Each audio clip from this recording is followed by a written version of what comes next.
Shalom Aleichem, Bapak Ibu Saudara. Bapak Yahweh memberkati saudara sekalian. Senang sekali pagi ini kita bisa berkumpul kembali untuk kita memuji dan meninggikan Tuhan. Pada pagi ini saya akan menyampaikan satu materi. Kalau beberapa waktu yang lalu saya sudah memberikan materi-materi yang bersifat duniawi, artinya tidak ada menyangkut tentang keselamatan, tetapi motivasi. Tapi kali ini saya akan memberikan satu materi untuk kita semakin waspada. Artinya, kita menjalani hidup ini, kita hidup yang berkelimpahan, boleh enggak? Boleh, karena Tuhan yang juga menyuruh kita hidup berkelimpahan. Di dalam kitab Yohanan pasal 10 ayat 10 dikatakan, pencuri datang hanya untuk mencuri, membunuh, dan membinasakan. Tetapi aku datang supaya mereka memiliki hidup dan memilikinya di dalam segala kelimpahan. Jadi hidup berkelimpahan itu enggak salah. Tetapi kita mesti waspada. Nah, pagi ini saya akan memberikan balance supaya fisik saudara berkelimpahan, rohani juga berkelimpahan. Baik Bapak Ibu, saya akan beri tema berjagalah, waktunya sudah tidak lama lagi. Biasanya kita sebagai orang percaya, dengan kita membaca temanya saja kita sudah tahu arah pembicaraan kita kemana, yaitu tentang kedatangan Mesias untuk yang kedua kali. Nah, untuk melandasi firman Tuhan pada pagi ini, saya ajak Bapak Ibu Saudara untuk membaca ayatnya, 2 ayat saja, yaitu di dalam kitab Yakobus pasal 5 ayat 8 dan Kefa Alef atau 1 Petrus pasal 4 ayat yang ke-7. Sekali lagi, Yakobus pasal 5 ayat yang ke-8 dan 1 Petrus 4 ayat yang ke-7. Kalau sudah ketemu, saya akan bacakan untuk saudara. Bersabar jugalah kamu, teguhkanlah hatimu karena kedatangan Tuhan sudah dekat. Kemudian kita masuk ke kitab 1 Petrus, dan akhir segala sesuatu sudah dekat. Karena itu hendaklah kamu jernih dalam berpikir, dan hendaklah kamu berjaga-jaga dalam doa. Nah, ini ada nasihat dari Yakobus dan dari Kefa, Rasul Yeshua HaMashiach yang memiliki keberanian di dalam memberitakan Injil yang sangat luar biasa. Supaya kita berjaga-jaga dan berpikir yang jernih. Jangan ngawur cara berpikir kita, saudara-saudara. Tadi kita juga sudah menyanyikan pujian Bemira Yavo Elenu, yang artinya dia segera datang kepada kita. Siapakah dia yang akan datang? Mesias ben Daud, yaitu Yeshua HaMashiach. Nah, Bapak Ibu yang terkasih, mari kita akan belajar firman Tuhan pada pagi ini. Saya akan menyampaikan hal ini perlahan-lahan. Saya berharap saudara bisa menangkap apa yang saya bagikan. Waktunya sudah tidak lama. Kira-kira kapan ya Yeshua datang? Nah, saya akan tunjukkan materi ini. Saya berharap saudara bisa memahaminya. Saudara yang terkasih, kita saat ini sudah berada di tahun 5781 atau tahun P Alef. Nah, Bapak Ibu yang terkasih, ayo kita belajar untuk menghitung sebetulnya waktu kedatangan Tuhan itu kapan. Nah, ini saya akan bagikan satu materi yang saya dapatkan dari Rabi Anafa, seorang Rabi Yahudi yang tentunya dia adalah orang yang sangat luar biasa. Nah, saya akan bagikan untuk saudara. Dia berkata, bisakah kita memperkirakan kedatangan Mesias? Memperkirakan berarti bisa tepat atau tidak? Bisa tepat, bisa tidak. Yang penting diperkirakan. Jadi setidak-tidaknya kita akan berjaga-jaga, kita akan waspada dengan datangnya Tuhan Yesus HaMasiah. Bapak Ibu yang terkasih, beberapa tahun yang lalu, kalau saudara mau membuktikan kata-kata saya, saudara bisa lihat video saya dari awal. Saya pernah menyampaikan beberapa hal di mana orang waktu itu mengkritik habis-habisan. Saya berkata begini, ekonomi dunia akan mengalami kolaps. Nah, ada orang yang memberi tahu kepada saya, dia bilang begini, Pak Lukas, dunia tidak akan kolaps perekonomiannya, semuanya semakin maju. Tapi faktanya saat ini banyak sekali yang kolaps.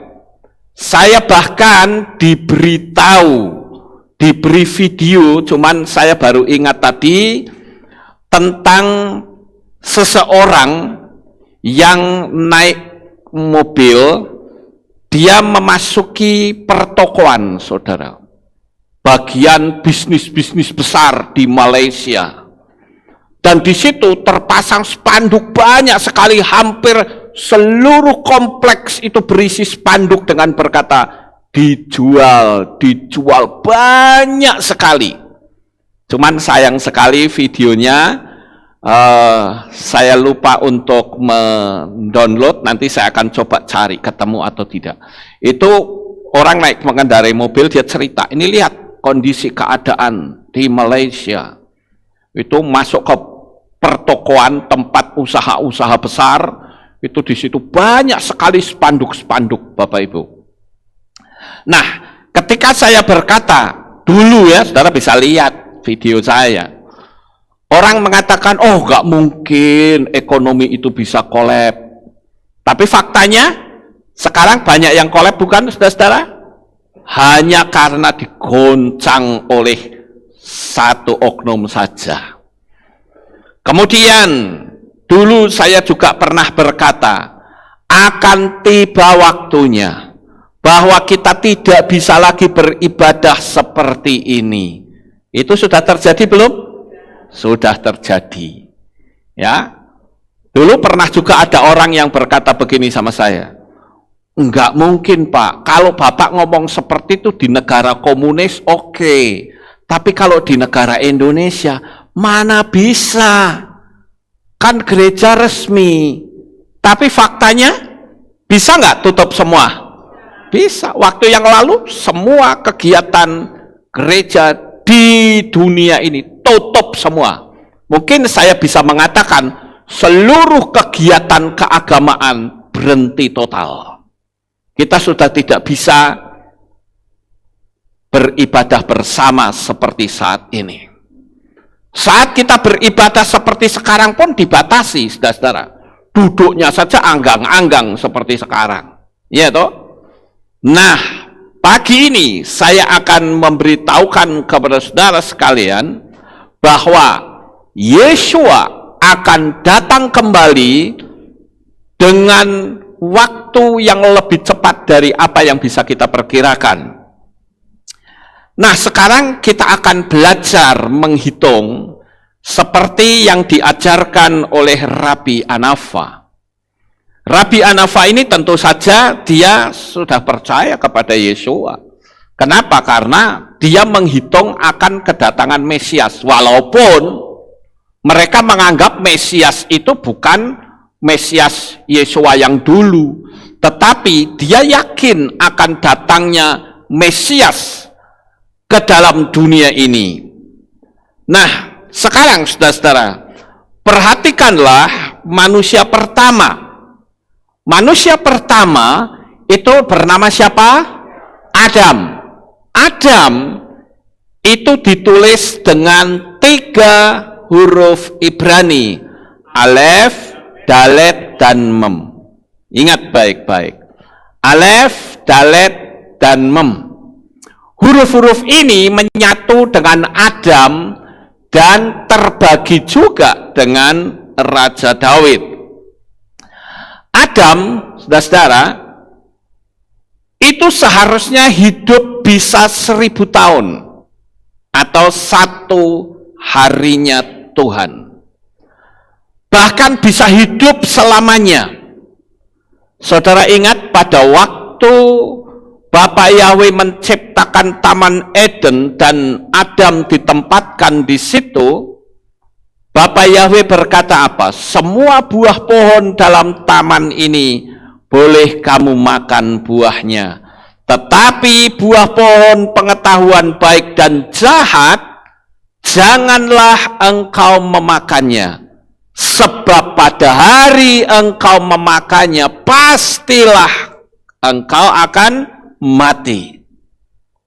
Saudara, ternyata perintah dari Bapa Yahweh ini dilanggar, sehingga Adam memakan buah pohon pengetahuan baik dan jahat.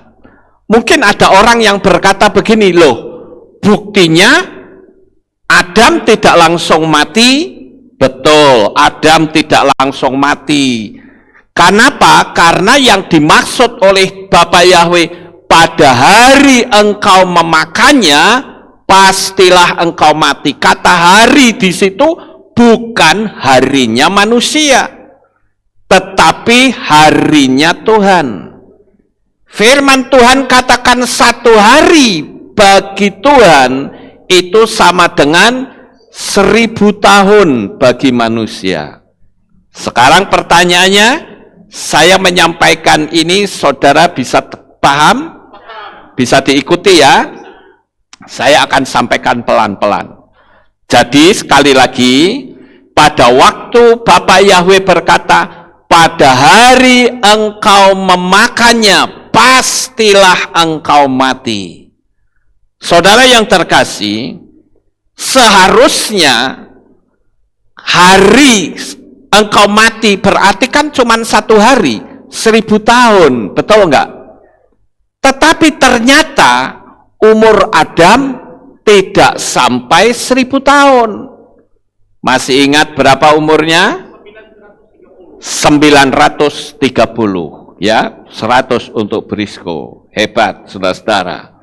930. Harusnya kan 1000. Kenapa? Karena Tuhan berkata, pada hari engkau memakannya, berarti kan 1 hari, bukan? Tapi ternyata kok cuman 930. Berarti kurang berapa? 70. Ingat baik-baik ya. Perhatikan angka itu. Nah, Bapak Ibu yang terkasih, kita lihat di situ bahwa seharusnya Bapa Yahweh itu memberikan umur 1000 tahun, karena Tuhan katakan pada hari engkau memakannya pastilah engkau mati. Tetapi karena berdosa umurnya hanya 930 tahun saja, tidak sampai 1 harinya Tuhan. Betul nggak Bapak Ibu? Nah, sekarang ayo kita perhatikan tentang Daud, Raja Daud maksudnya. Karena antara Adam dan Daud ini ada sangkut pautnya dengan umur tadi. Kalau Bapak Ibu membaca di dalam kitab Samuel Bab atau 2 Samuel pasal 5 ayat yang keempat, maka kita akan menemukan di sana bahwa Daud itu memerintah sebagai raja itu umur 30 tahun. Ya, dan dia memerintah selama 40 tahun. Betul nggak di ayat itu? Betul ya? Jadi waktu Daud menjadi raja itu umurnya 30. Ingat nih, kita mau main hitung-hitungan ya. Daud umur 30, lalu memerintah 40 tahun. Berarti jumlah keseluruhannya sampai Daud mati berapa tahun? 70 tahun.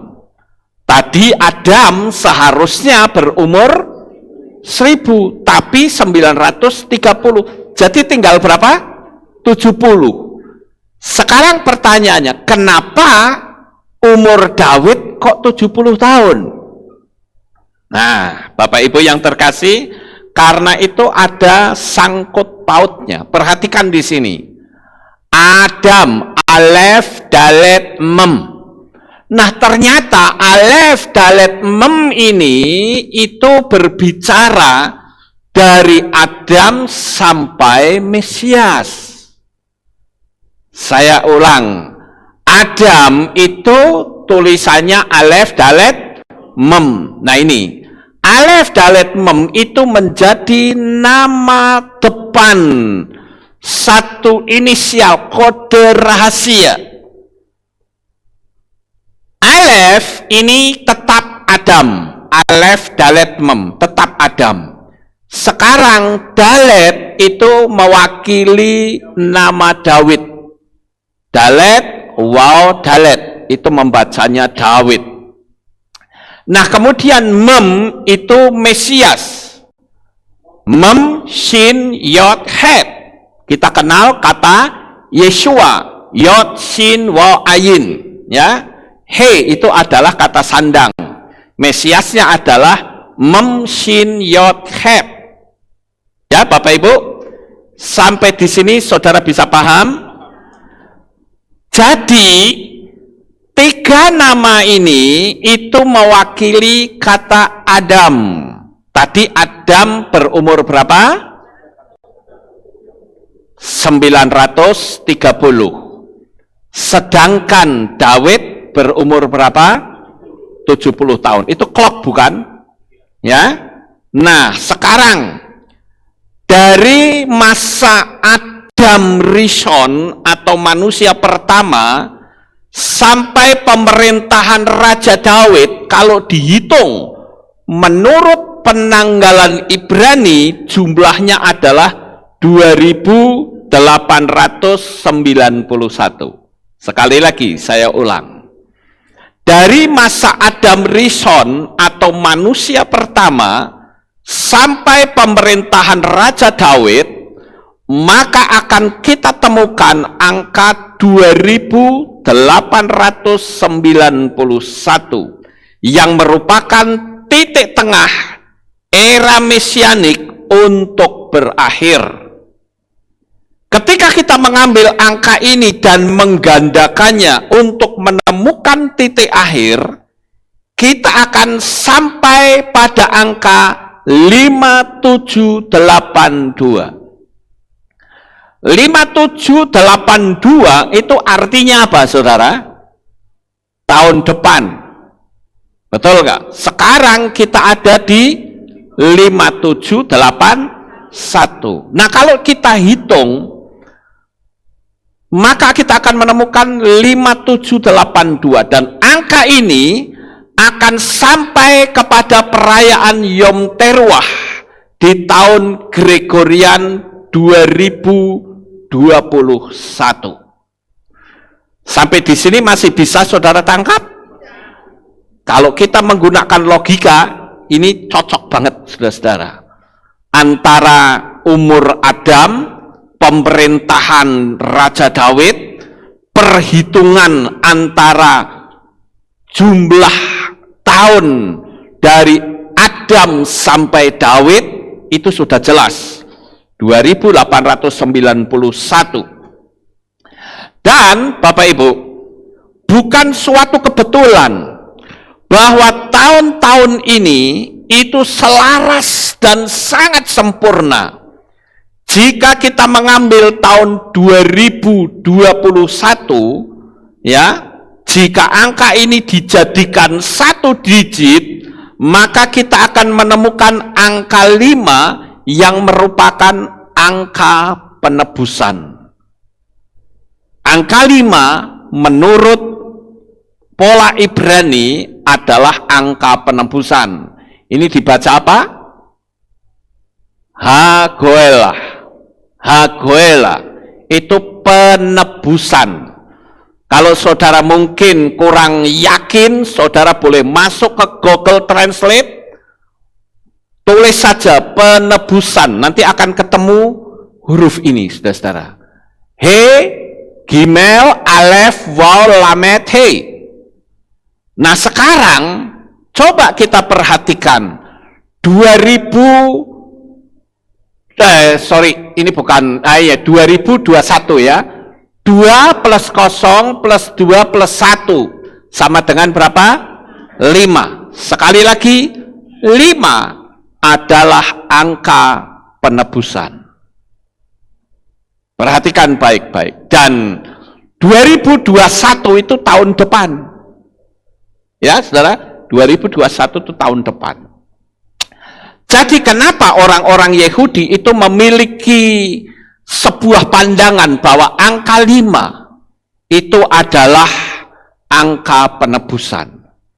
Dan kalau kita perhatikan huruf He di dalam teks Ibrani itu juga bisa berarti nafas kehidupan. Ya. Nah, sekarang kita akan kembali ke perhitungan tahun. Saudara lihat di sini, Adam, Alef, Dalet, Mem. Adam, Daud, Mesaya. Sekarang perhatikan, dari Adam ke Raja Daud 2891.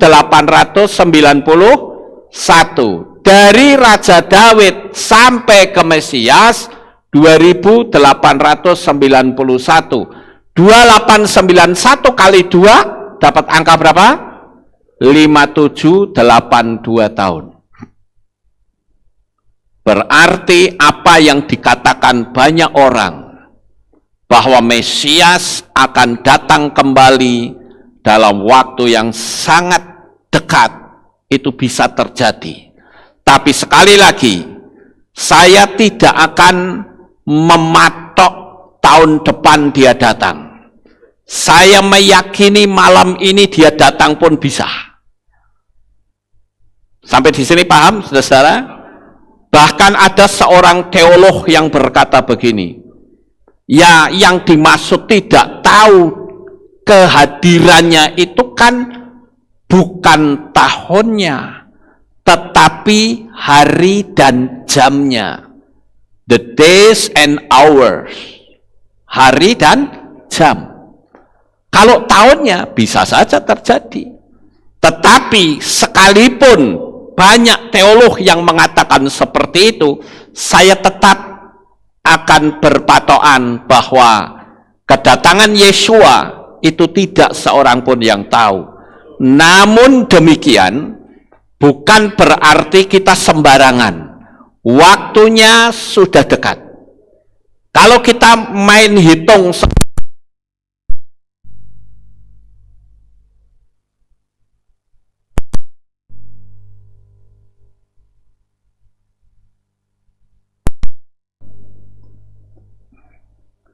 Oke. Kalau kita hitung dengan hitungan tadi, bahkan kalau kita melihat bahwa kondisi keadaan zaman seperti sekarang itu masuk akal kalau Yesua bisa saja datang tahun depan, Mesias kita. Tetapi kalau toh dia tidak datang, saya punya asumsi bahwa Yeshua masih memberikan kesempatan untuk kita sungguh-sungguh bertobat. Paham Bapak Ibu? Jadi nanti jangan sampai ada orang yang mendengar materi ini lalu bilang, oh Pak Lukas matok tahun depan Yeshua datang. No. Saudara paham ya? Kalau sampai ada orang yang seperti ini mengatakan, oh Pak Lukas mematok Yeshua datang tahun 2021 misalnya, saya bilang mungkin Anda berpikir perlu di-refresh lagi. Ya, karena saya tidak mengatakan dan mengklaim seperti itu. Tapi kita boleh menghitung untuk kita semakin waspada. Amin, Bapak Ibu. Ya, sekarang kalau kita lihat hitungan-hitungannya saja sudah seperti ini. Dulu saja saya bilang ekonomi akan kolab, Amerika akan ambruk ekonominya. Orang bilang apaan itu? Pak Lukas ngomong ngawur saja, ekonomi Amerika itu kuat, dia adidaya.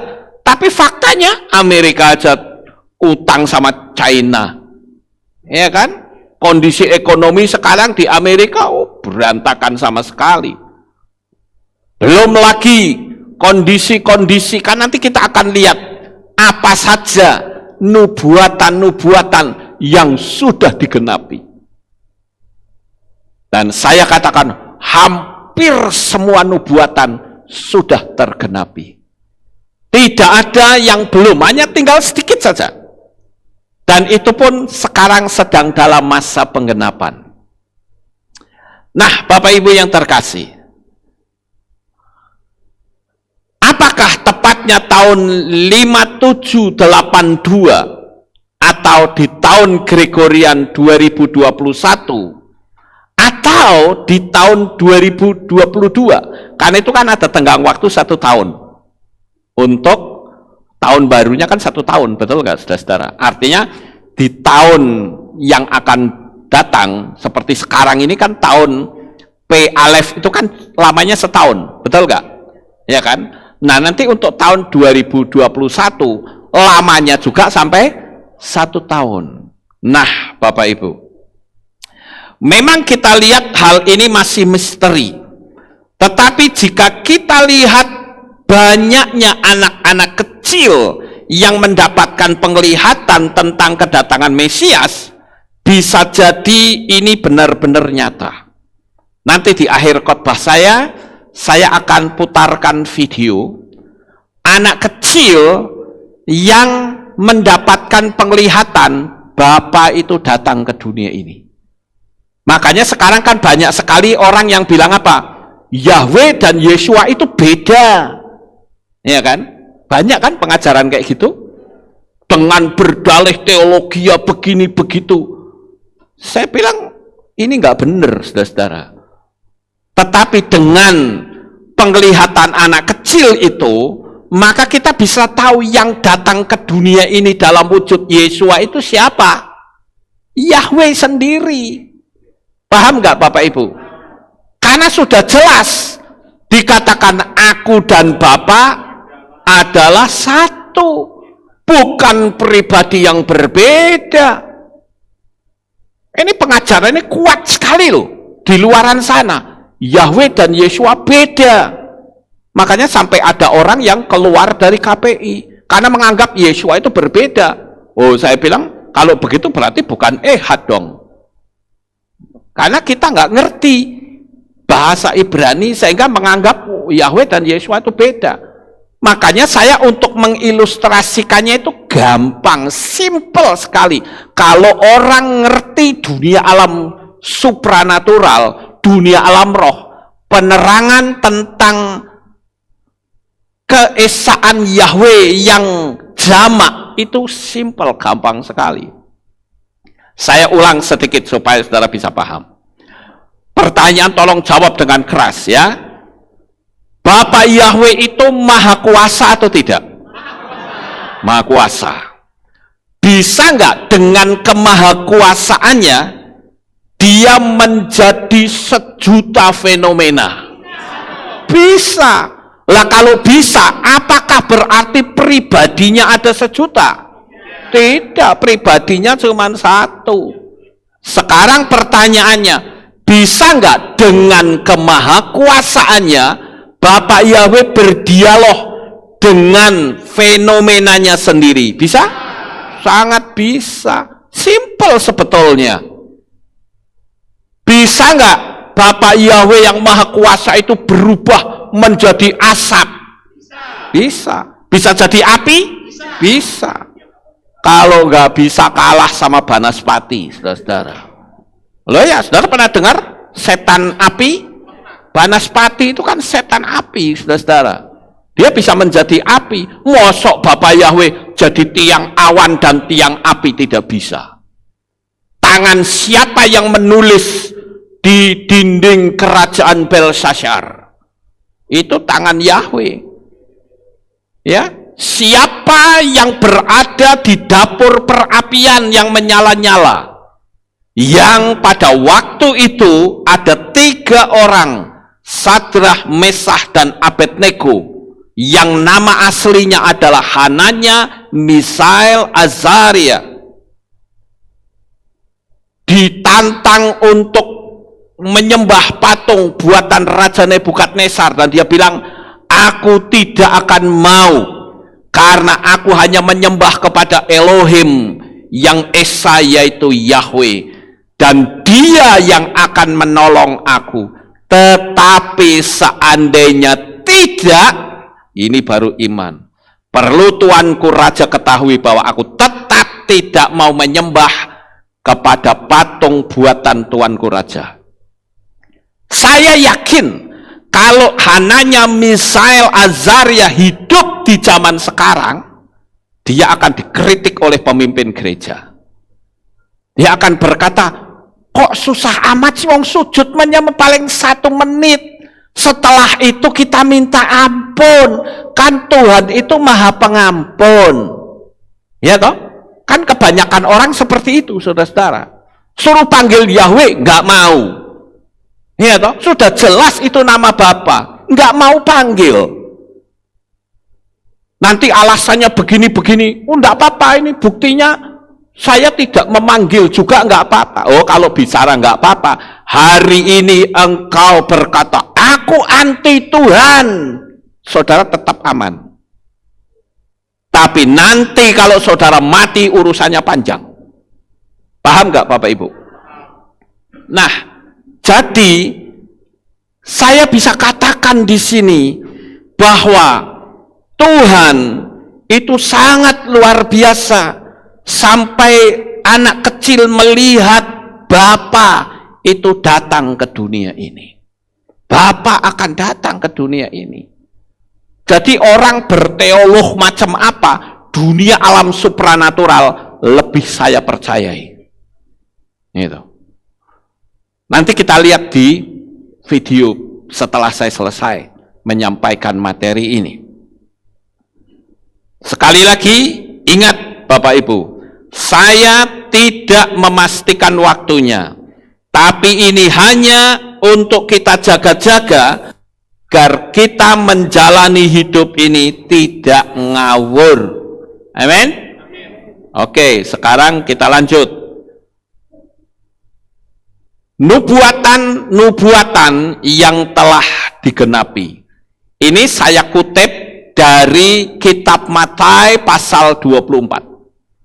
Saya kutip dari kitab Matius pasal 24. Perhatikan, ada banyak sekali yang tertulis di sana dalam satu pasal itu, dan saya perhatikan semua sudah tergenapi. Contoh, Mesias palsu. Saya sudah pernah menyampaikan. Saudara lihat di materi-materi saya yang terdahulu, di video saya, ya, saudara bisa lihat Mesias palsu itu sudah bermunculan. Ya, saya nggak perlu lagi terangkan tentang nubuatan ini, semua ada di video saya. Kemudian Injil kerajaan diberitakan ke seluruh penjuru dunia. Saya dulu sempat mikir, saudara-saudara, lah kalau Injil diberitakan, bagaimana caranya? Misalnya Injil itu bisa masuk ke daerah yang mana di situ anti iman kita. Apa bisa masuk? Ternyata dengan adanya streaming bisa masuk nggak? Bisa. Perkara orang mau terima atau tidak itu bukan urusan kita. Yang menjadi urusan kita, Injil itu digenapi, diberitakan ke seluruh penjuru dunia. Bahkan di Eskimo sana itu sudah ada kitab suci berbahasa Eskimo. Luar biasa, saudara-saudara. Kemudian apalagi terjadinya resesi perekonomian dunia. Terjadi atau tidak? Terjadi. Kemudian bencana alam terjadi. Oh, sekarang banyak bencana. Bahkan ada kelompok anak-anak indigo itu yang meramalkan di tahun 2020 sampai 2021 akan banyak bencana-bencana mengerikan yang akan menerjang dunia ini. Kemudian sampar sudah ada? Sudah. Deru perang sudah? Sudah. Semua ini dikatakan baru permulaan penderitaan menjelang datangnya zaman baru. Munculnya nabi-nabi palsu sudah. Kasih menjadi semakin dingin sudah. Orang-orang percaya akan mendapatkan tekanan juga sudah. Terjadi murtad besar-besaran sudah. Kemarin saya dapat WA dari teman saya dari Manado. Saya nggak perlu sebut namanya. Teman saya ini memberitahu saya begini, Pak Lukas, saya punya teman, tadinya itu menggebu-gebu tentang nama Bapa Yahweh dan Yeshua HaMashiach. Tetapi setelah dia belajar kepada orang Yahudi, mereka menolak Yeshua katanya. Saya langsung tebak, belajar sama orang ini bukan? Iya bener katanya. Nah, tak kasih tahu nih, saya sudah memberikan tanggapan. Ya, video saya ada tentang benarkah Yeshua yang dinubuatkan dalam kitab Yesaya itu ada. Kemudian saya juga tunjukkan apakah perbedaan antara Talmud dengan Torah itu sudah ada, saya bagikan saudara-saudara. Dan saya mengatakan kalau kita menolak Yeshua, lalu darah siapa yang mampu untuk menyelamatkan? Ayo, darah siapa yang mampu menyelamatkan? Karena Torah itu berbicara penumpahan darah adalah untuk menyelamatkan. Penumpahan darah itu adalah penghapusan dosa. Lah kalau kita menolak Yeshua, tolong tanya darahnya siapa yang lebih sempurna dari darahnya Yeshua? Tidak akan pernah ada. Tidak ada manusia di atas muka bumi ini yang darahnya bisa menghapus dosa. Karena manusia itu adalah keturunan orang berdosa. Yang mampu menyelamatkan hanya darah Yeshua HaMashiach, karena dia adalah Yahweh sendiri yang turun ke dalam dunia ini dengan kasihnya yang sempurna. Dia rela kucurkan darahnya karena nilai saudara semua termasuk saya itu jauh lebih besar dari nilai materi kerajaan Shamayim atau kerajaan sorga. Haleluya, boleh bertepuk tangan, puji Tuhan. Kalau kerajaan Shamayim bisa membeli kita, pakai saja kerajaan Shamayim. Mungkin kerikilnya saja harganya sudah berapa triliun, saudara-saudara. Beberapa waktu yang lalu saya melihat ada orang menemukan batu meteor. Ya, harganya berapa? Triliunan loh, saudara. Batu meteor. Itu harganya di atas 1 triliun. Bayangin, cuman batu meteor loh. Lah kalau batunya Shamayim kira-kira berapa? Enggak terhingga sudah. Yang punya itu memiliki prestise yang luar biasa. Tapi sayang sekali, sekalipun kekayaan surga itu ditumplek blek, nggak akan sanggup untuk membayar hidup saudara. Itu sebabnya darah Yesua harus dikucurkan, karena satu-satunya orang yang tidak berdosa di atas muka bumi ini sampai pada titik nafas yang penghabisan hanya Yesua HaMasyiah. Dia mewakili kita semuanya, Bapak Ibu. Saya bersyukur karena saya boleh mengenal nama besar Bapak Yahweh. Saya bersyukur saya boleh percaya kepada Yesua HaMasyiah dan saya dibeli, harganya tunai dibayar. Itu sangat luar biasa. Nah, Bapak Ibu yang terkasih, itu saya katakan bahwa semua nubuatan sudah tergenapi. Sekarang kita akan melihat dalam dunia fisik. Apa yang sekarang sedang orang Israel lakukan? Saudara tahu kata aliyah? Aliyah itu adalah pemulangan bangsa Israel. Mereka percaya bahwa bangsa Israel dari berbagai penjuru dunia, dia harus pulang kembali sebelum datangnya Mesias, dan sekarang sedang dalam penggenapan.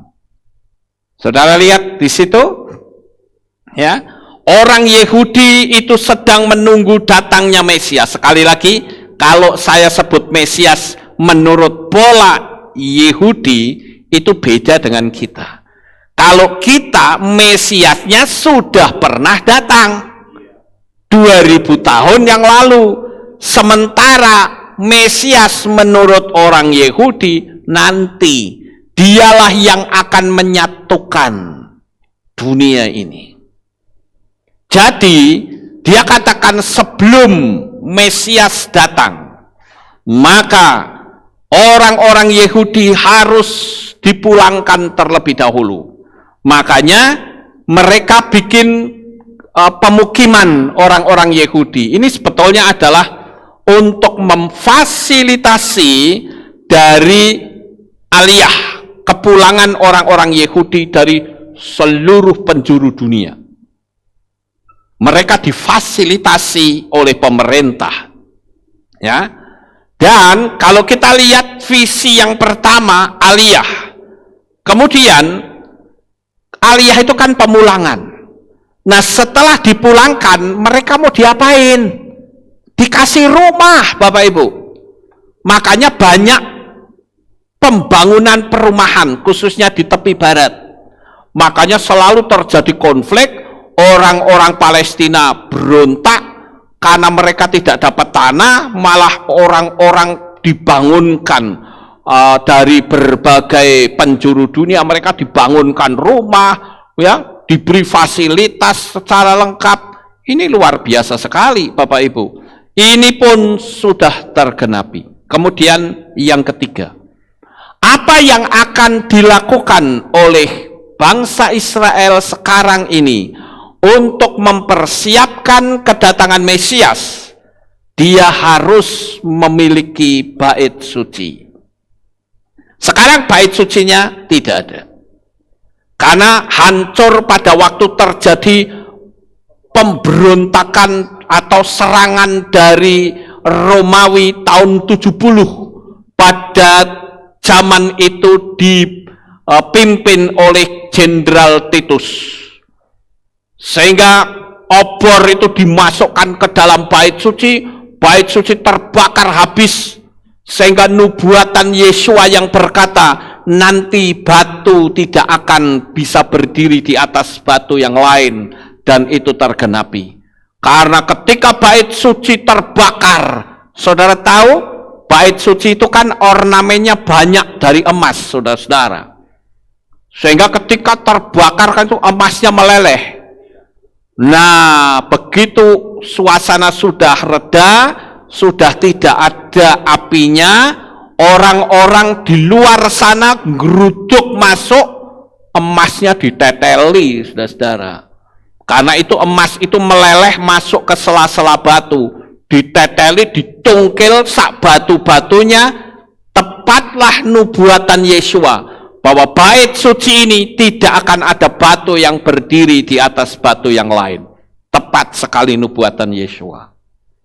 Nah, Bapak Ibu yang terkasih, bait suci itu sekarang sudah dipersiapkan. Kedatangan Mesias itu betul-betul sudah sangat dekat. Orang Yahudi berani mengklaim bahwa dia sanggup untuk membangun bait suci hanya dalam waktu 3 hari saja. Saya lalu mikir, kok 3 hari ya? Kok persis seperti ucapannya Yesua, rombak bait suci ini dan dalam 3 hari aku akan membangunnya kembali. Saya pikir untuk membangun bait suci 3 hari itu simpel bagi mereka. Karena mereka itu adalah insinyur-insinyur pembangunan yang hebat.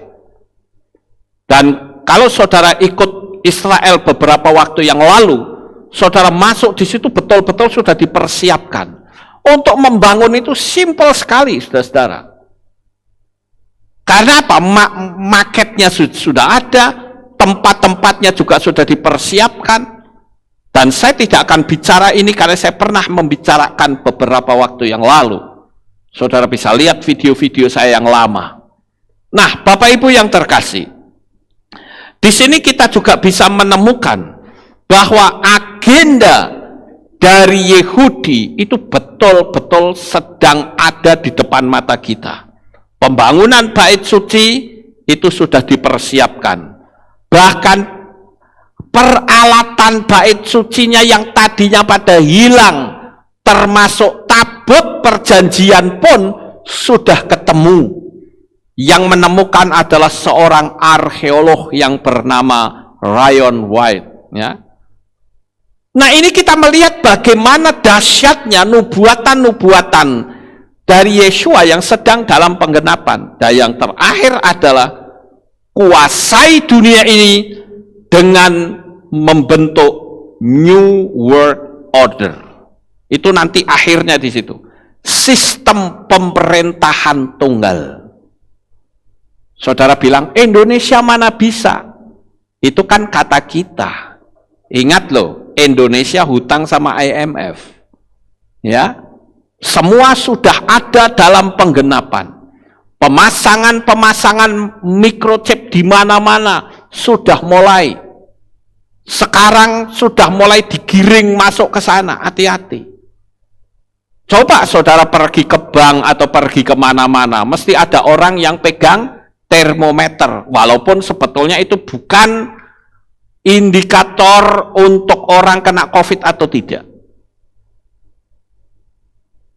Dites kepalanya dan tangannya. Itu kan sama seperti yang kitab suci tulis. Cuman itu hanya tes termometer, itu untuk latihan, saudara-saudara. Yang nantinya juga akan terjadi seperti itu. Waktunya sudah sangat singkat sekali. Ya. Dan kalau kita katakan kuasai dunia, sehingga terbentuk New World Order, semua sudah dikuasai. Kalau orang bilang, oh kita boykot. Coba praktekkan boykot. Saudara harus berhenti dari internet. Saudara harus berhenti pegang HP. Saudara harus berhenti melakukan segala sesuatu. Lalu hidup kita mau jadi apa? Mau jadi seperti zaman batu, saudara-saudara.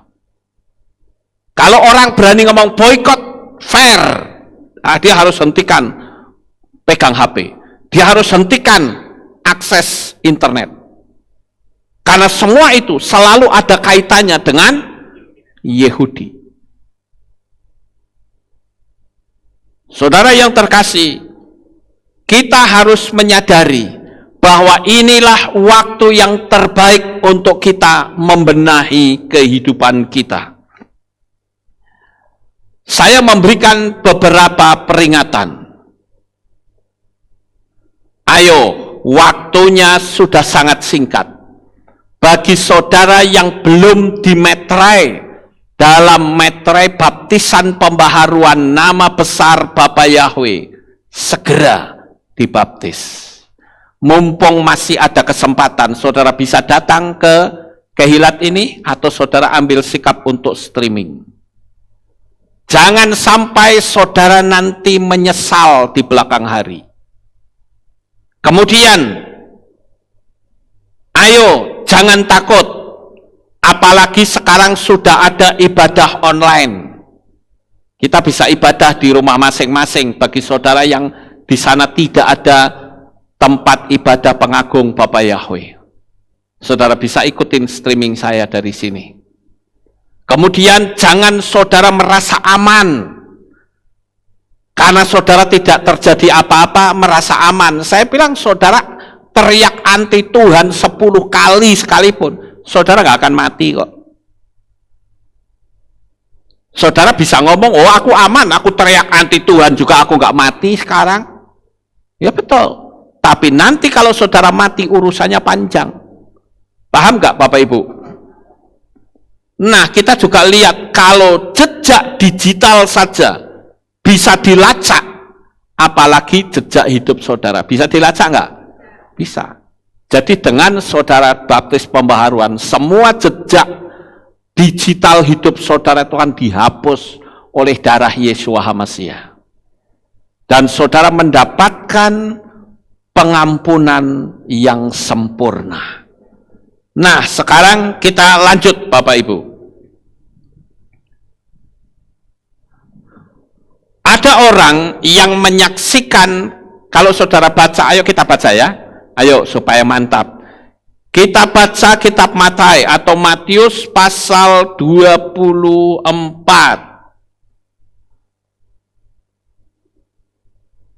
Matius 24 kita baca ayat 32 sampai 34. Ayo kita baca dengan suara yang keras. Sudah siap? Oke, siap ya. Ayo kita baca. 1, 2, 3. Dan pelajarilah perumpamaan tentang pohon ara. Bila mana rantingnya sudah menjadi lembut dan daun-daunnya bertunas, kamu mengetahui bahwa musim panas sudah dekat. Demikian pula lah kamu, ketika kamu melihat semua ini, kamu mengetahui bahwa dia sudah dekat di ambang pintu. Sesungguhnya aku berkata kepadamu, generasi ini sekali-kali tidak akan berlalu sampai semua ini terjadi. Garis bawahi ayat yang terakhir. Generasi ini sekali-kali tidak akan berlalu sampai semua ini terjadi. Nah, Bapak Ibu, apakah yang Yeshua ajarkan melalui perumpamaan ini sebenarnya? Tidak lain adalah berbicara tentang negara Israel yang merdeka secara berdaulat. Kalau kita lihat bagaimana kerinduan bangsa Israel untuk memiliki negeri sendiri, dan ternyata Israel itu merdeka tahun berapa saudara-saudara? 1948, ya, tepatnya tanggal 14 Mei. Berarti kalau kita cocokkan dengan ayat ini betul-betul sudah tidak lama. Sebutlah misalnya di tahun 48 kemerdekaan Israel itu ada anak yang umur 5 tahun, kira-kira sekarang sudah berumur berapa? 77. Hebat sekali Brisco ya. 77. Kalau 77 itu berarti orangnya masih bisa hidup nggak? Bisa. Ayatnya bilang apa? Generasi ini tidak akan berlalu sampai semuanya terjadi. Artinya, orang yang melihat kemerdekaan Israel itu akan melihat juga kedatangan Mesias. Jadi benar nggak waktunya dekat sekali, saudara? Ya kan? Makanya di sini kita mesti berhati-hati agar supaya kita dalam perlindungan Tuhan. Nah, sekarang kita lihat. Ini adalah anak kecil dari Indonesia, saudara-saudara. Cuman kesaksian dia cukup panjang, jadi saya tidak tayangkan. Ya, dia juga kesaksiannya dalam bahasa Inggris ya.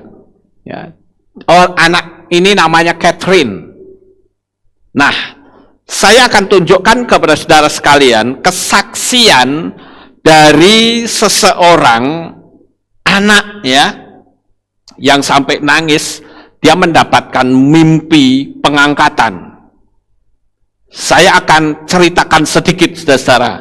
Anak kecil ini mendapatkan mimpi pengangkatan, dan setelah bersama dengan Yesua di sorga atau di Shamayim, Yesua kembali membawa anak ini turun ke awan-awan. Di sana Yesua menyuruh anak kecil ini untuk mendengarkan sesuatu yang sedang terjadi di bumi. Dari langit anak kecil ini mendengar suara ibunya yang berteriak-teriak, memanggil-manggil dan mencari dia. Dari langit anak kecil ini melihat ke bawah dan ternyata ibunya berada di bawah sedang mencari-cari dia, alias ketinggalan. Ya. Tetapi anak kecil ini sudah berada di awan-awan bersama dengan Yesua. Sewaktu menceritakan mimpinya, anak ini sangat sedih sekali. Dia peluk ibunya. Dalam mimpi ibunya tertinggal di bumi dan berteriak-teriak mencari dia. Oleh karena itu, saya ingin kita mesti banyak berdoa dan berjaga-jaga. Ingat, poin kita, tujuan kita hanya sampai pada masa kedatangan Yesua sebagai mempelai pria. Lah kita siapa? Mempelai wanitanya. Sekali lagi, kenapa saya mengatakan saudara semua adalah mempelai-mempelainya Hamasyah, bukan hamba. Ya, hati-hati, status saudara dan saya itu sama, mempelai, bukan hamba Tuhan. Ingat itu. Banyak orang yang masih keceletut-celetut ngomongnya. Saya adalah hamba Tuhan. Salah. Anda adalah bukan hamba tetapi mempelainya Hamasyah. Karena Yesua akan datang menjemput mempelai wanitanya. Kita semua, saudara-saudara. Ada yang berkata, loh tapi kan hamba itu kan bekerja. Emangnya mempelai tidak bisa bekerja? Hamba bekerja karena duit receh, icik-icik, saudara-saudara. Tapi mempelai bekerja karena cinta, karena kasih. Mempelai tidak punya hak, hamba tidak punya hak untuk mendapatkan warisan, tetapi mempelai mendapatkan hak waris. Saudara punya pembantu dan saudara punya istri, harta saudara mau kasihkan pembantu atau istri? Istri, karena dia mempelai. Hamba tidak ngerti rahasia tuannya, tapi mempelai semua rahasia dibuka. Dan kita itu bukan hamba Tuhan, tetapi mempelai-mempelai Hamasyah. Sebelum saya tutup, saya akan ajak saudara untuk melihat videonya. Yang tadi, yang ibunya ketinggalan itu video yang kedua. Video yang pertama adalah ketika anak kecil melihat bapa yang datang ke dunia ini. Kita tonton videonya sebentar, sedikit kok. What? Ya?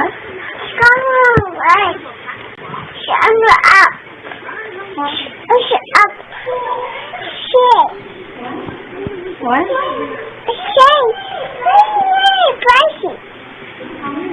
Just tell me, what were you saying? Yeah? Uh-huh. Okay. You're going up? Is that what you said? Yeah? Up and up? After us. Who's coming? Coming.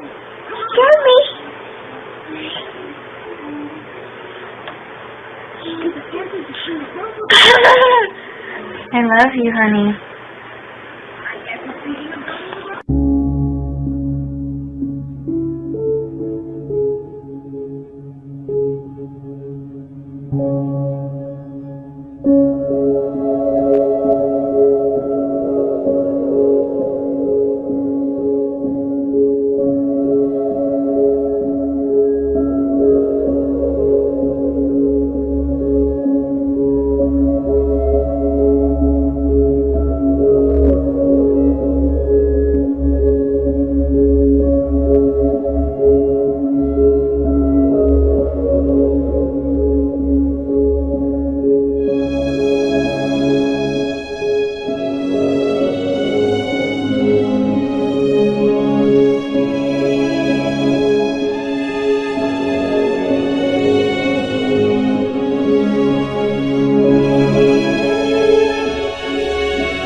Did Jesus talk to you? What did he tell you? Why you crying? We can always be together, not falling apart.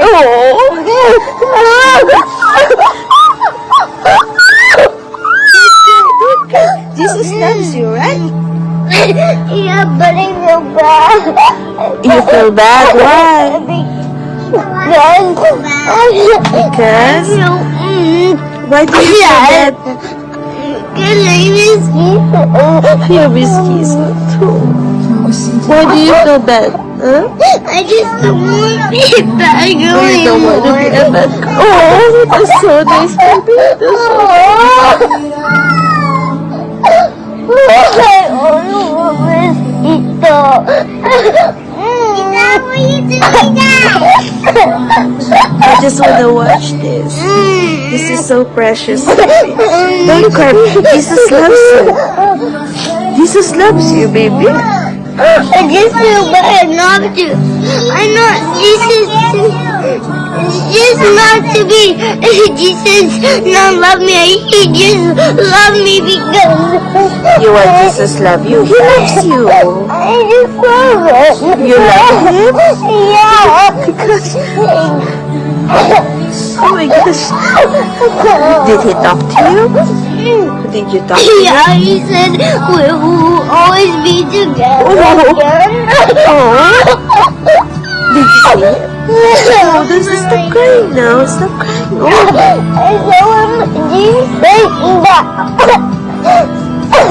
And he can bring me to his house. Jesus said that? Jesus said that? Wow. What else did he tell you? He also told me I need to wait in my house because I heard my mommy calling me. She was trying to find me. In your dream? Yeah. What else? Did Jesus said you need to be with me? Huh? Yeah, but he also said I heard something like my mommy. Was calling you? Yeah, and then she tried to like run me, and then she saw me up in the sky, going. Jesus bringing me down there.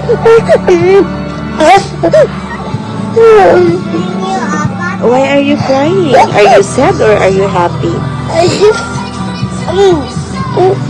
I feel bad of Jesus Why? because I was being bad to my sister and being bad and mean. You're not. You're a good girl. You know that. When did you see him? When did you dream about it? I saw something in the sky and then he comes down. Oh, really, baby? When is that? When you It prayed? was in my dream. When did you dream? When I was sleeping.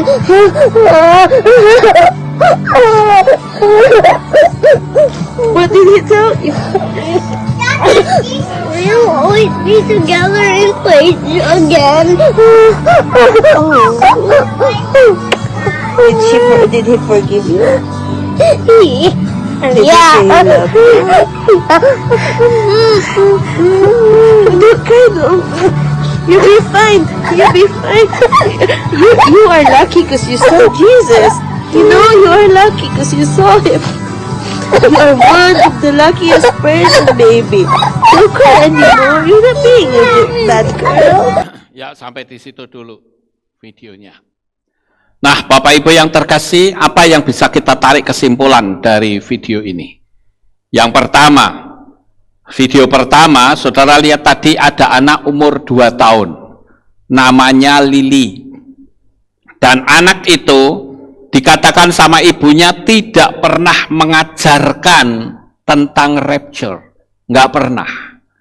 Anak ini juga tidak ngerti teologi ya. Namanya juga baru umur 2 tahun. Tapi anak ini bisa berkata bahwa yang datang itu siapa? Bapak Yahweh sendiri. Tentu Bapak Yahweh dalam wujud Yeshua. Sementara teolog-teolog di dunia ini mengatakan Yahweh dan Yeshua itu berbeda. Ini kan cukup mengerikan sekali Bapak Ibu. Ya. Kemudian Yeshua datang bersama dengan malaikat-malaikatnya.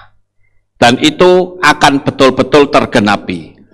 Kenapa? Karena saya katakan seluruh 7 hari raya itu sudah digenapi. Coba kita hitung sekali lagi. Yang hari raya pertama apa? Hari raya pertama Pesah. Pesah itu digenapi Yeshua mati. Namanya saja orang kenalnya Paskah. Betul ya? Kemudian yang kedua hari raya Hakamatzah atau hari raya roti tidak beragi. Itu Yeshua sebagai roti kehidupan. Yang ketiga, hari raya Yom Habikurim atau hari raya buah sulung. Yeshua adalah orang yang sulung yang bangkit. Kemudian yang keempat, hari raya apa? Shavuot. Ayo dong, aktif saudara. Hari raya Shavuot. Hari raya Shavuot itu adalah memperingati turunnya Torah. Dan itu sudah digenapi 2000 tahun yang lalu di loteng Yerusalem, yaitu turunnya Roh Kudus. Tetapi sayang sekali, Roh Kudus turun, Torahnya ditolak. Lah, ini kan sesuatu yang luar biasa. Ya. Nah, untuk masalah Torah, saudara bisa lihat video saya. Ada banyak yang membahas masalah itu. Kita menghormati orang tua, itu juga Torah. Kita tidak boleh membunuh, itu juga Torah. Saudara bisa lihat video saya. Kemudian kita lihat hari raya yang ke-5. Apa itu? Yom Teruah. Nah, hari raya ini yang belum digenapi, saudara-saudara. Hari raya Yom Teruah itu kan hari raya peniupan nafiri. Simbol-simbolnya itu sudah jelas. Semua orang-orang Yahudi dia meniup nafiri. Dan itu berbicara tentang kedatangan Yeshua untuk yang kedua kali. Mesias kita akan datang dengan diiringi oleh malaikat-malaikatnya dengan suara sangkakala. Begitu suara sangkakala berbunyi, maka Mesias datang, kita menyongsong Tuhan di awan-awan yang permai. Terlepas orang mau percaya atau tidak, itu bukan urusan saya. Saya mempercayai firman Tuhan bahwa ketika terjadi rapture itu sebetulnya adalah kembalinya Roh Kudus ke Syamaim. Dunia ini tidak ada lagi Tuhan, dan dunia ini total dikuasai oleh setan yang dikenal dengan anti-Hamasia. Dan ingat Bapak Ibu, ketika kita masuk ke zaman anti-Hamasia, maka yang terjadi di dunia ini akan ada penyiksaan-penyiksaan besar di mana maut lari meninggalkan manusia, dan itu akan dilakukan tepat pada tiap-tiap hari Sabat. Dan itu berbicara adalah untuk mencemarkan Sabat yang dikenal dengan the blood Sabat atau Sabat berdarah. Sementara sekarang Sabat itu hari yang dikuduskan. Kita punya kesempatan loh untuk bisa ibadah Sabat. Tapi saudara, berapa banyak yang menghargai Sabat? Ya, lebih baik saudara kerukupan selimut daripada ikutin Sabat. Kecuali yang memang rumahnya jauh, itu masuk akal. Tapi kalau yang rumahnya cuma di Magelang, bagaimana saudara-saudara? Ini waktunya sudah dekat loh, saudara, jangan enak-enakan ini. Ya, harus hati-hati. Kita lanjut. Hari raya yang ke-6, hari raya apa? Yom Kippur, itu pun sudah terjadi. Yesua sebagai imam besar. Dan hari raya yang terakhir, hari raya yang ke-7 adalah hari raya Sukkot, itu yang paling terkenal.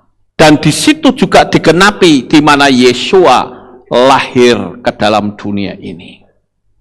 Nah, Bapak Ibu yang terkasih, sekali lagi jaga hati saudara agar jangan sampai ada kepahitan, karena itu energi negatif yang akan membuat hidupmu bisa ketinggalan. Hati-hati saudara-saudara. Masa kedatangan Tuhan yang sudah begitu dekat, kalau kita tidak sungguh-sungguh, saya jujur, saya khawatir. Engkau sudah memanggil nama besar Bapa Yahweh, tapi ketinggalan. Oleh karena itu, ayo persiapkan hati kita. Sebentar lagi, Yesua datang untuk yang kedua kali. Kita akan menaikkan satu pujian. Sudahkah kita siap sedia? Sukses besar untuk saudara. Bapak Yahweh memberkati. Haleluya. Ayo tim musik naik ke atas, kita naikkan pujian ini untuk kita mengingatkan saudara. Sudahkah kita siap sedia? Datangnya Yesua kelak kembali. Dan ketika kita naikkan pujian ini, saudara tanya pada diri saudara, sudah siap atau belum? Ya?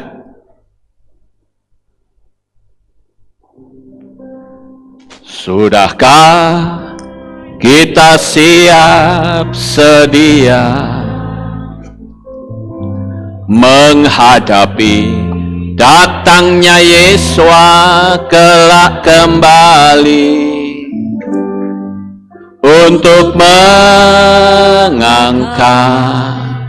kita semua yang sungguh-sungguh berharap padanya. Sudahkah kita siap?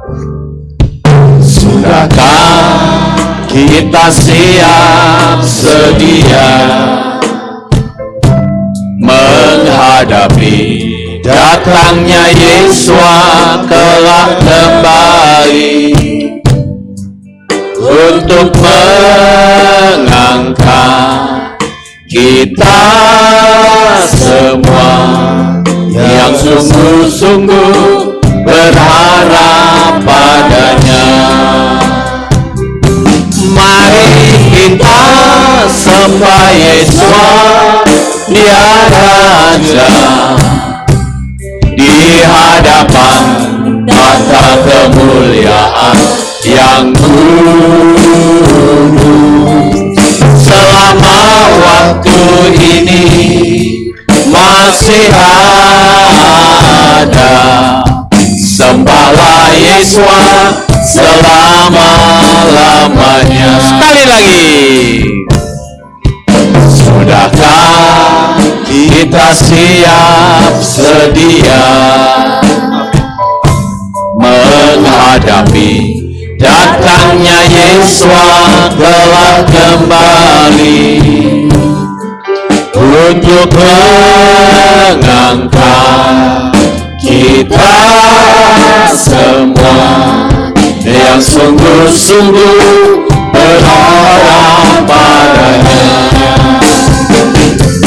Mari kita sembah Yesus, Dia Raja, di hadapan tahta kemuliaan yang kudus. Selama waktu ini masih ada, sembahlah Yesus selama-lamanya. Mari kita sembah Yesus, Dia Raja, di hadapan tahta kemuliaan yang kudus. Selama waktu ini masih ada, sembahlah Yesus selama-lamanya. Sekali lagi, mari kita sembah Yesus, Dia Raja, di hadapan tahta kemuliaan yang kudus. Selama waktu ini masih ada, sembahlah Yesus selama-lamanya. Sembahlah Yesus, sembahlah Yesus selama-lamanya. Sembahlah Yesus selama-lamanya. Sembah Dia, haleluya.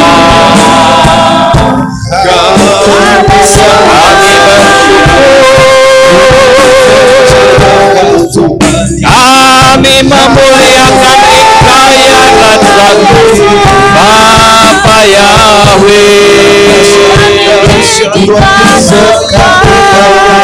Engkau layak ditinggikan, Engkau layak dimuliakan. Haleluya. Terima kasih ya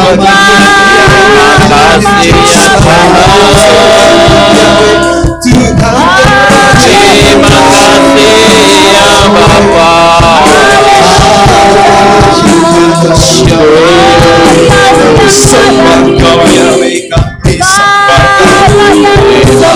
Engkau Yahweh, kami sembah Bapa Yahweh.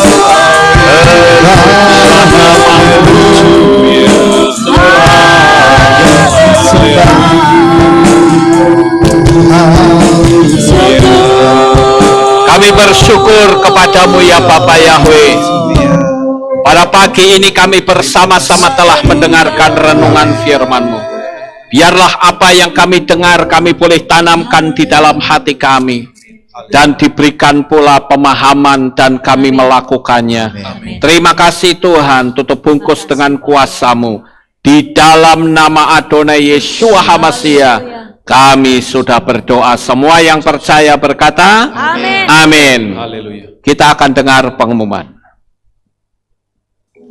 Shalom, berjumpa kembali dalam Aleph Tau Breaking News.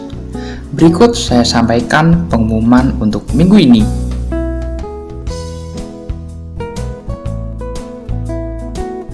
Kehilat Aleph Tau mengadakan kegiatan berbagi kasih yang diadakan setiap hari Sabtu pagi dengan membagikan 54 makanan. Bagi Bapak Ibu Saudara yang ingin berpartisipasi, dapat menghubungi Saudari Yolan dan Saudari Weli dengan nomor berikut. Sebagai bentuk kepedulian kita terhadap saudara kita yang terdampak erupsi Gunung Merapi, jemaat dapat berpartisipasi juga dengan memberikan bantuan berupa sembako, popok atau pampers, perlengkapan mandi, dan lain-lain. Bantuan bisa dikumpulkan di kantor Kehilat. Untuk info lebih jelas, bisa menghubungi Saudari Yolan atau Saudari Weli. Info Divisi Musik. Bagi jemaat Kehilat Aleftau Magelang yang rindu melayani dalam bidang musik, khususnya konga, dibuka pendaftaran untuk 5 orang pendaftar. Sekarang hanya tersisa 3 orang pendaftar saja, dan hanya untuk area Magelang. Untuk info lebih lanjut, dapat menghubungi Saudara Chandra dengan nomor berikut.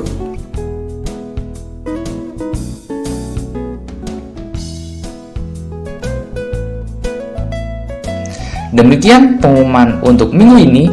Sukacita melimpah bagi Bapak Ibu Saudara. Bapak Yahweh memberkati.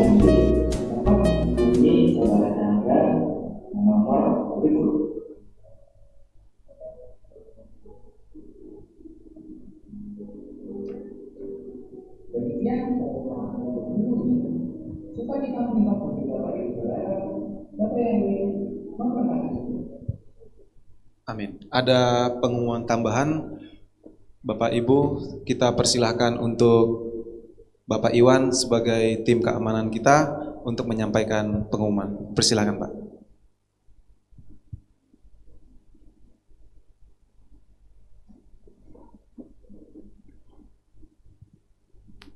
Terima kasih waktunya. Selamat pagi, salam. Selamat pagi Bapak Ibu. Mohon izin Bapak Lukas selaku pimpinan Jemaat Aleftau. Saya Babin Kapitenas Kelurahan Rejo Selatan yang notabene masih bertugas di sini, mengingatkan kembali untuk jemaat Bapak Ibu sekalian untuk terkait situasi wilayah Kota Magelang ini mendekati zona merah karena terkait perkembangan virus corona. Saya tidak bosan-bosannya mengingatkan untuk jemaat semuanya untuk selalu mematuhi protokol kesehatan dengan memakai masker, mencuci tangan, juga menjaga jarak pada saat kegiatan peribadatan. Segala sesuatu saya ingatkan demi kebaikan kita semua, mengingatkan di samping itu mengingatkan kita semua untuk jangan sampai kendor dan lengah terkait virus corona ini. Kita tidak boleh terlalu meremehkan, namun juga jangan takut berlebihan. Nanti yang akan dampaknya dengan imun kita nanti yang akan melemahkan kondisi tubuh kita. Sekilas info aja, ini yang rumah sakit yang menjadi pasien COVID itu di rumah sakit sudah penuh. Nah ini sekarang pemerintah Wali Kota Magelang sudah koordinasi Hotel Borobudur yang ada di wilayah utara itu sekarang sudah sebagai rujukan sebagai rumah sakit dadaan karena di rumah sakit sudah penuh, Bangsal sudah penuh. Kebetulan kakak saya juga di RSU itu menginformasikan bahwa 2 hari yang lalu 15 pasien itu belum dapat kamar karena situasi dan perkembangannya. Saya karena ada hubungan baik dengan Aleftau juga dengan yang lain di Yayasan Dharma pun juga begitu. Saya selalu mengingatkan untuk pentingnya kita menjaga protokol kesehatan, menjaga diri kita, keluarga kita, jangan sampai kita terpapar oleh virus yang akan nanti dampaknya bukan diri kita namun kelompok kita juga akan kena terpapar.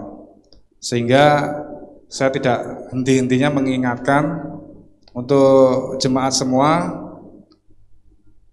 tetap melaksanakan dan mengikuti protokol kesehatan yang telah ditentukan di Gereja Aleftau sesuai. Dan saya harapkan untuk para petugas pengurus yang menerima para jemaat yang akan beribadah tetap tidak henti-hentinya mengingatkan jemaat semuanya tetap bersemangat untuk terkait protokol kesehatan, mengingatkan jemaatnya yang belum memakai masker maupun yang mencuci tangan. Seandainya ada yang suhunya lebih dari 37,5 mungkin diberikan ruangan khusus. Untuk putra-putri kita sementara jangan dijadikan satu, sehingga minimal kita bisa mengurangi tingkat penyebaran virus corona. Sekali lagi saya mohon bantuannya. Saya tidak bisa istilahnya bekerja sendiri karena berhubung wilayah saya juga luas terkait di Rejo Selatan. Kita ingatkan juga di tempat ibadah yang lain, di masjid-masjid. Kebetulan hari ini pas kegiatan ibadah minggu rutin di Al-Iftal, saya ingatkan untuk jemaat semuanya saling menjaga diri kita, keluarga kita, saudara kita, teman kita dengan jalan selalu mematuhi protokol kesehatan dan memakai masker. Mungkin kurang lebihnya saya mohon maaf. Terima kasih atas waktu yang diberikan Bapak Lukas, pengurus jemaat Al-Iftal. Mohon maaf sebelumnya, yang saya sampaikan ini tidak ada unsur pribadi karena kita saling mengingatkan.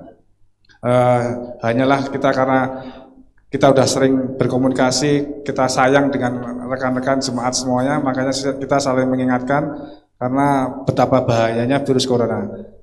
Sekali lagi saya himbau tetap bersemangat, jaga imun kita, jangan takut berlebihan, namun kita harus waspada dan jangan meremehkan.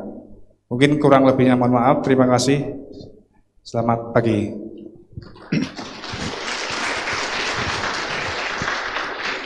Ya, saya mau tanya nih, saudara kesini tadi cuci tangan nggak? Ya, karena itu peraturan Torah loh. Ya, Bapak Ibu, firman Tuhan mengajarkan kita kalau kita mau ibadah mesti cuci tangan. Mandi nggak? Jangan sampai nggak mandi, udah baunya amis lagi. Waduh, ya. Jadi saya berharap supaya saudara melakukan seperti apa yang kitab suci sudah tulis. Amin. Ya, kewajiban cuci tangan. Kalau saudara pergi ke tembok ratapan, saudara mau ke sana harus cuci tangan dulu. Ya, sekalipun waktu itu tidak ada corona, harus cuci. Karena itu peraturan Torah. Ya. Jadi kebersihan itu adalah peraturan Torah. Baik, Bapak Ibu, tidak ada pengumuman lain, kita akan akhiri kebagian kita. Saya mengundang jemaat Tuhan kita bangkit berdiri, kita tutup dalam doa. Terima kasih Bapak Yahweh, selesai sudah ibadah kami pada pagi ini. Sebentar anak-anakmu akan pulang, Tuhan jaga lindungi mereka sampai di rumah dengan selamat. Tutup bungkus dengan kuasa-Mu dan kami percaya Bapak Yahweh akan menjadi pelindung atas kehidupan kami semua. Saya meminta Bapak Yahweh beri kesehatan seluruh anak-anak-Mu dan imunitas mereka akan meningkat berpuluh-puluh kali lipat. Terima kasih Tuhan, inilah doa syukur yang kami naikkan kepadamu dalam nama Adonai Yeshua HaMashiach. Kami sudah berdoa. Mari kita angkat tangan kita dan kita akan menerima berkat Kohanim. Haleluya. Yevarechecha Yahweh wa yismereka.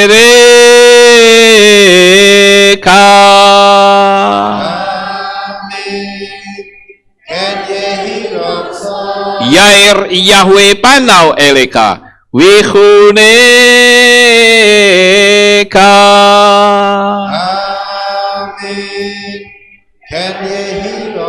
Yesa Yahweh panau eleka wa yashem lecha shalom. Amin. Ken yehi ratzon. Baruk atabair ufaruk atabasadeh. Engkau akan diberkati di kota dan kau akan diberkati di ladang. Amin. Baruk peripitne kau friat mat kau fri fahem teka shekar ala peka wa esterot soneka. Diberkatilah buah kandunganmu, diberkati hasil bumimu, diberkati hasil ternakmu, anak-anak lembumu dan anak-anak dombamu. Amin. Baruk tan akau misyar teka, diberkatilah bakulmu dan tempat adonanmu. Amin. Baruk ata boboy kau faruk ata betseteha, dan kau akan diberkati pada waktu kau masuk dan kau akan diberkati pada waktu kau keluar. Amin. Baruk ata Yahweh Elohenu melek haolam besem Yeshua HaMashiach wa ruach hakodes kile olam faed. Kami sudah berdoa dan mengucap syukur. Haleluya. Bapak Ibu, silahkan duduk dulu. Kita sambil bernyanyi. Silahkan sambil duduk. Yevareha, Weyismereha, Yevareha.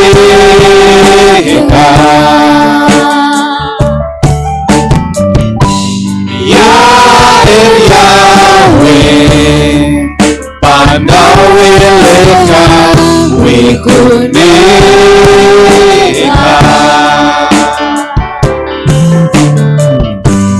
Yevareha, Weyismereha, Yevareha.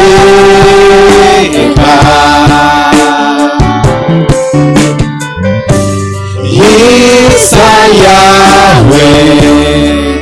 Pandaweleha, Wikuneka.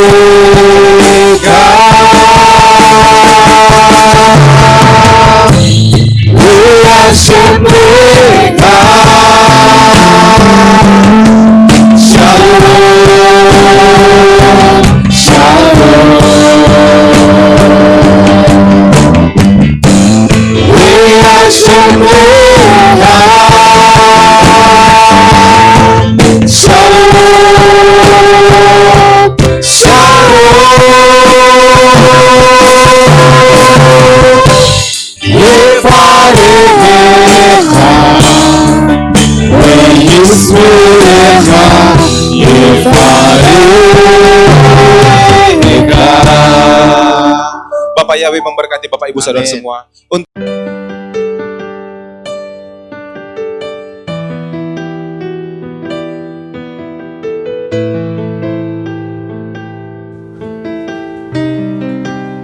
Segala pujian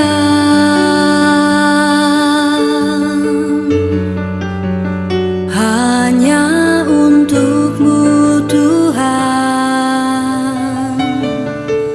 segala kehormatan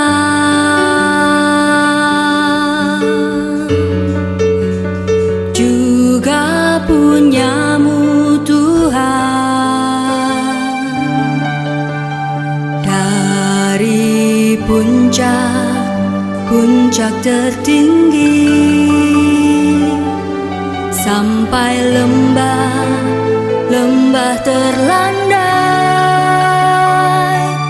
semua karya kasih cinta-Mu,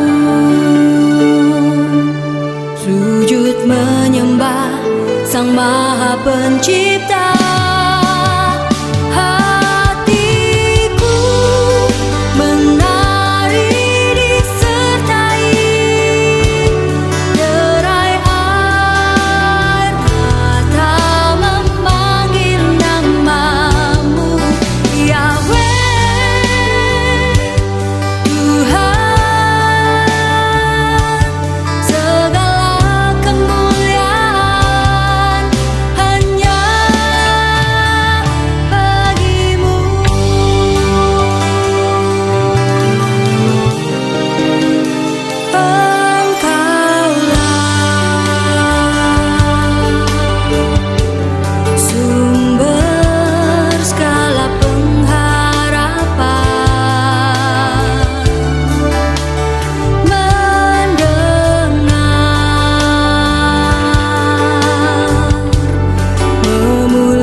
Menjadi bahagia agar semua diberkatinya, sebab kita kesayangan